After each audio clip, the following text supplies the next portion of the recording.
നമസ്കാരം. നൂറ്റാണ്ടുകളായി എത്രയൊക്കെ വിദേശ ആക്രമണങ്ങൾ ഉണ്ടായാലും ഏത് പരകോടി മന്നൻ വന്ന് ആക്രമിച്ചു കഴിഞ്ഞാലും ലോകത്തിലെ വമ്പൻ ശക്തികൾ ലോകം ഭരിച്ചുകൊണ്ടിരിക്കുന്നവർ വന്ന് ഏതൊക്കെ രീതിയിൽ തകർത്ത് തരിപ്പണമാക്കാൻ നോക്കിയാലും വീണ്ടും ചാരത്തിൽ നിന്ന് ഉയർത്തെഴുന്നേക്കുന്ന ഒരു രാജ്യമുണ്ട്. സ്വന്തം ഭാഷയും സ്വന്തം സംസ്കാരവും വിട്ടുകൊടുക്കാതെ ആരുടെ മുന്നിലും അടിയറ വയ്ക്കാതെ പോരാടുന്ന ഇറാൻ. ഇന്ന് ലോകം ഉറ്റുനോക്കുന്ന ഇസ്രായേൽ ഇറാൻ സംഘർഷങ്ങൾക്ക് പിന്നിലെ കേവലം ഇന്നത്തെ ഒരു രാഷ്ട്രീയമല്ല, പകരം 5000-ലധികം വർഷത്തെ ചോരയും പോരാട്ടവും നിറഞ്ഞ ഒരു വലിയ ചരിത്രമുണ്ട്.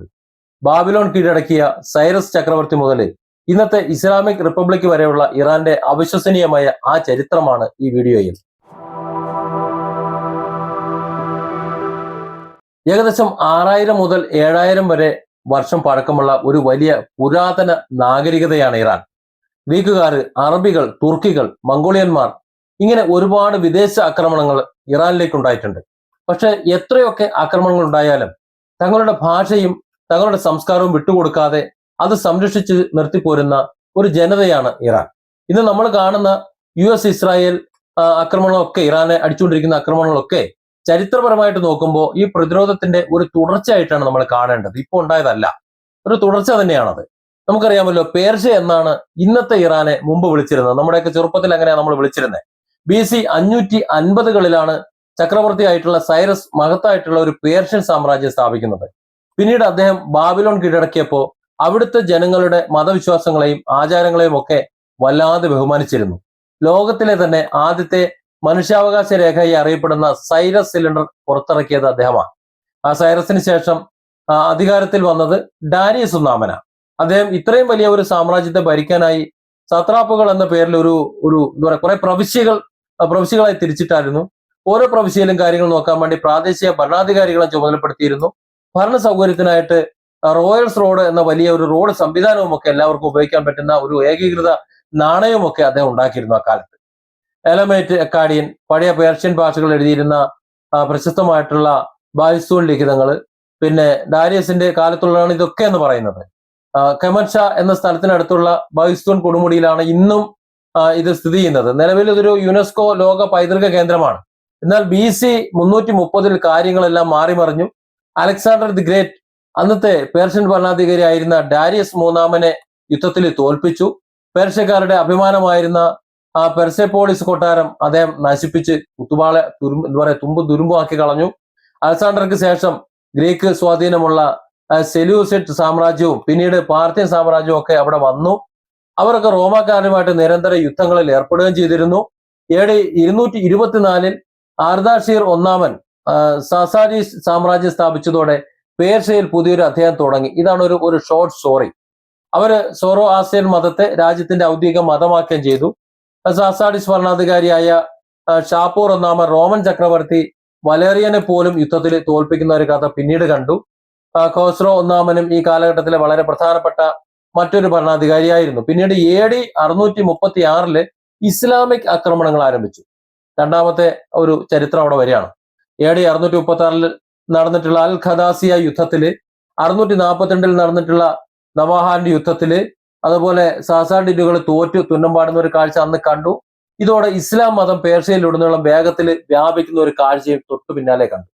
AD 750-ല് അബ്ബാസ് വിപ്ലവം നടന്നതോടെ ബാഗ്ദാദ് കേന്ദ്രമാക്കിയിട്ട് പേർഷ്യൻ സംസ്കാരത്തിന്റെയും രാഷ്ട്രീയത്തിന്റെയും ഒക്കെ സ്വാധീനം വളരെയധികം അക്കാലത്ത് വ്യാപിച്ചിട്ടുണ്ടായിരുന്നു.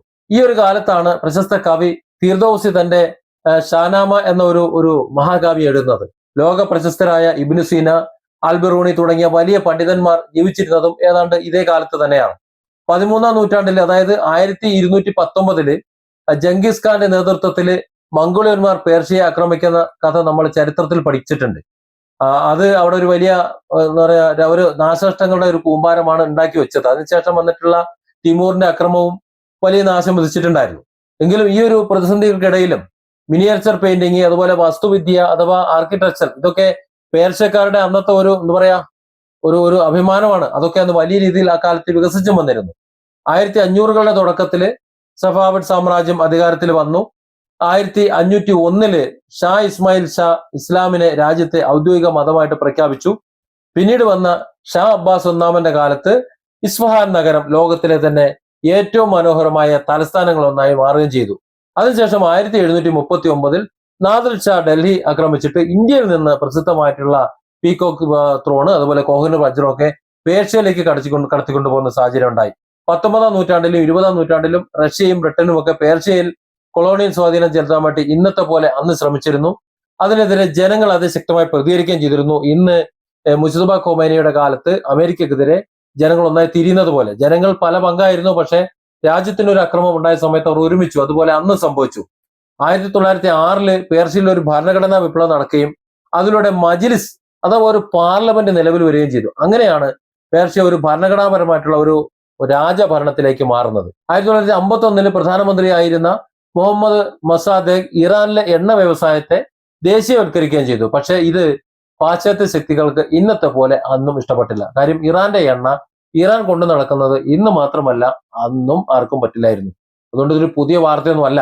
1953 ഓഗസ്റ്റിൽ അമേരിക്കൻ രഹസ്യാന്വേഷണ ഏജൻസി ആയിട്ടുള്ള CIA-യും അതുപോലെ ബ്രിട്ടീഷ് ഇന്റലിജൻസും ഒക്കെ ചേർന്ന് ഗൂഢാലോചന നടത്തിയിട്ട് മൊസാദേഖിനെ ഭരണത്തിൽ നിന്ന് അട്ടിമറിച്ചു.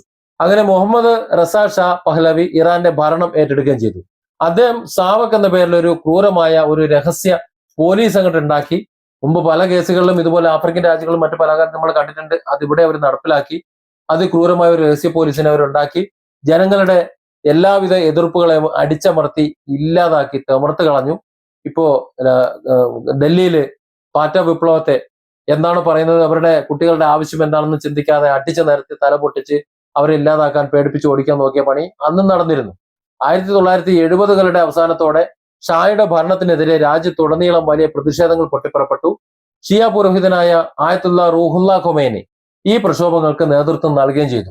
വിദ്യാർത്ഥികള്, മതനേതാക്കള്, ബിസിനസ്സുകാരുൾപ്പെടെ സമൂഹത്തിന്റെ എല്ലാ മേഖലയിലുമുള്ള ആളുകളും ഷായ്ക്കെതിരെ അന്ന് ഒന്നു ചേരുകയും ചെയ്തു.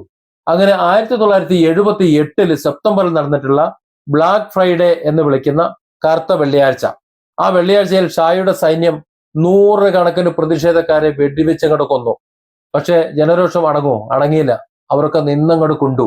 ഒടുവിൽ 1979 ജനുവരി 16 മുഹമ്മദ് റസാ ഷാ പഹ്ലവിക്ക് ഈ രാജ്യം വിട്ട് ഓടിപ്പോകേണ്ട ഒരവസ്ഥ വന്നു.